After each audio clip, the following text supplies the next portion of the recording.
Kita mulai saja. Soal nomor 1, tuliskan definisi dari relasi, fungsi, dan fungsi korespondensi satu-satu. Jadi ada 3 ya. Ada 3 ini. Baik, kalian coba tuliskan masing-masing nih. Yang pertama itu adalah tentang relasi. Jadi relasi bisa kita artikan sebagai aturan yang menghubungkan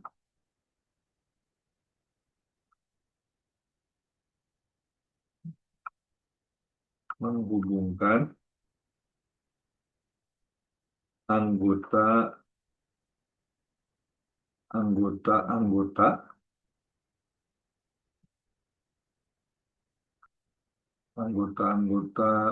dua himpunan. Anggota dua himpunan.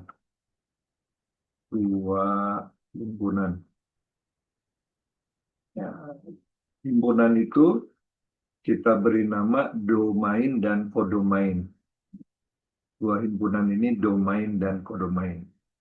Kemudian yang kedua adalah fungsi. Fungsi itu adalah relasi.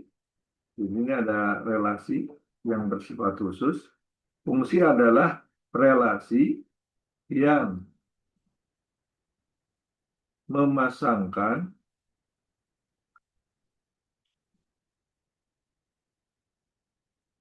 setiap anggota daerah asal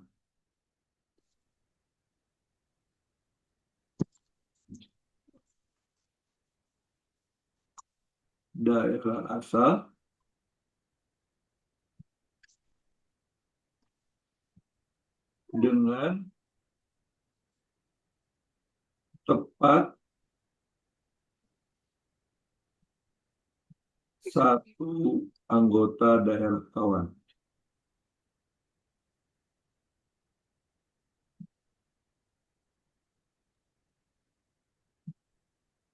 Tadi ya, daerah asal itu domain, daerah kawan itu kodomain. Bapak kasih penjelasannya terakhir ya. Kemudian yang ketiga, apa itu fungsi korespondensi satu-satu? Korespondensi satu-satu.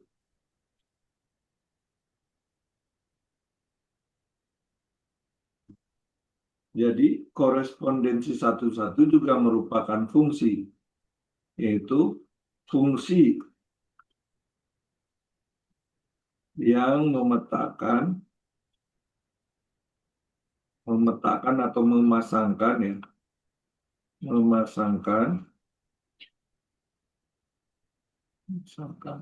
setiap anggota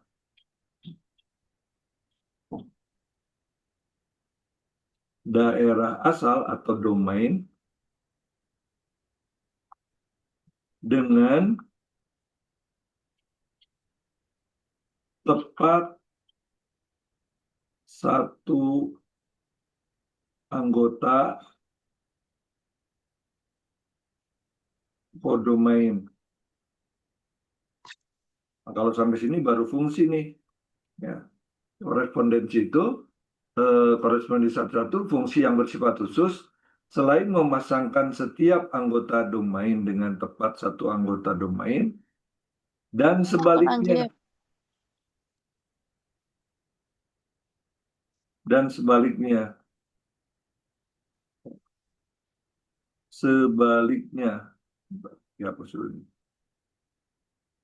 Sebaliknya, setiap anggota kodomain dengan tepat satu anggota domain.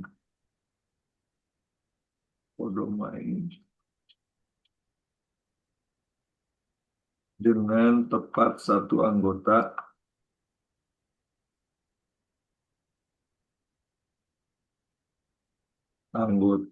domain.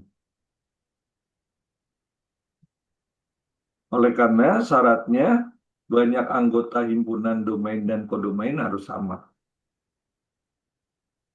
Di daerah asal ini nama lainnya domain, sedangkan daerah kawan kodomain. Baik, mudah-mudahan cukup jelas nih.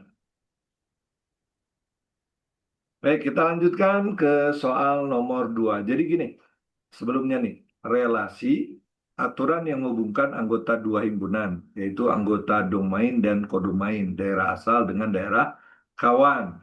Nah, dari sekian banyak relasi, ada relasi yang bersifat khusus, ya, di mana setiap anggota daerah kawan punya tepat satu pasangan di daerah kawan. Jadi setiap anggota domainnya punya pasangan dan pasangannya hanya satu. Nah, itu disebut fungsi, relasi yang bersifat khusus. Dari sekian banyak fungsi juga ada yang bersifat khusus di mana selain anggota daerah asalnya punya tepat satu pasangan di daerah kawan, demikian juga sebaliknya. Setiap anggota daerah kawan atau kodomain memiliki tepat satu anggota, memiliki tepat satu pasangan di daerah atau satu pasangan anggota domain daerah asal. Seperti itu ya. Baik, kita lanjutkan ke nomor 2. Tentukan aturan relasi pada pasangan himpunan berikut. Kita lihat. 4 pasangannya 2. 9 pasangannya 3. 16 pasangannya 4. 100 pasangannya 10. Nah, kalau kita cari yang paling pas adalah relasinya kuadrat dari. Kuadrat dari. Jadi 4 kuadrat dari 2. 9 kuadrat dari 3.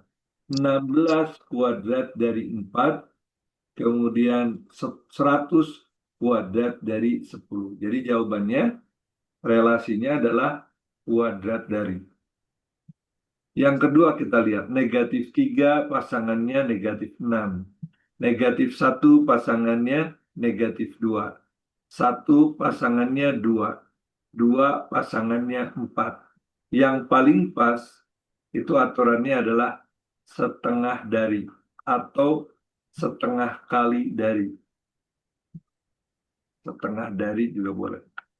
Setengah kali dari boleh. Negatif 3 setengah dari negatif 6. Negatif 1 setengah dari negatif 2. 1 setengah dari 2 dan 2 setengah dari 4. Mudah-mudahan bisa dipahami. Kita lanjut ke soal nomor 3. Tentukan domain, kodomain, dan range dari diagram panah dan kartesius berikut. Sambil kita ingat lagi bahwa yang disebut domain itu adalah daerah asal. Daerah asal. Kodomain daerah kawan. Daerah kawan. Yang ketiga, range, ya, range atau ini biar pengertiannya. Oh, kok ini udah amat ya, tapi ya. Tolong di mute ya suaranya ya. Range atau daerah hasil. Daerah hasil. Nah, nanti kita lihat dari dua relasi ini. Yang pertama tadi ini kuadrat dari ya. Nah, yang disebut daerah asal atau domain berlambangkan D ya. Domainnya yang pertama ini adalah semua anggota A, yaitu 4, 9, 16, dan 100. Kemudian kodomainnya semua anggota B, yaitu 2, 3, 4, 5, 10, dan 20. Yang ketiga, range, Ya, ada yang tulis di bawahnya aja. Range-nya adalah semua anggota kodomain yang memiliki pasangan 2, 3, 4, dan 10. Sedangkan 5 dan 20 tidak memiliki pasangan. Dia anggota kodomain tapi bukan anggota domain atau bukan anggota range atau bukan anggota daerah hasil. Udah ya? Baik, kita lanjutkan yang kedua nih. Coba ada dan ubah warnanya biar bisa dibedakan. Yang dua ini dalam bentuk diagram kartesius. Kalau yang pertama tadi diagram panah ya. Ini diagram kartesius. Maka daerah asal atau domain itu yang berada di sumbu mendatar, yaitu 1, 2, 3. Sedangkan kodomain yang ada di sumbu vertikal, yaitu 1, 2, 3, 4, dan 5. Yang berikutnya range-nya atau daerah hasilnya itu adalah anggota daerah kawan 1, 2, 3, 4, 5 yang memiliki pasangan di daerah asal, di domain. Maka kita lihat 1 punya pasangan dengan 1, 2 pasangan dengan 1, 3 pasangan dengan 1 ya. 2 pasangannya selain dengan 1 juga dengan 2. Nah, dari sini kita lihat 5 yang tidak punya pasangan. Maka range-nya adalah yang punya pasangan. 1, 2, 3, dan 4. Demikian, mudah-mudahan dipahami nih.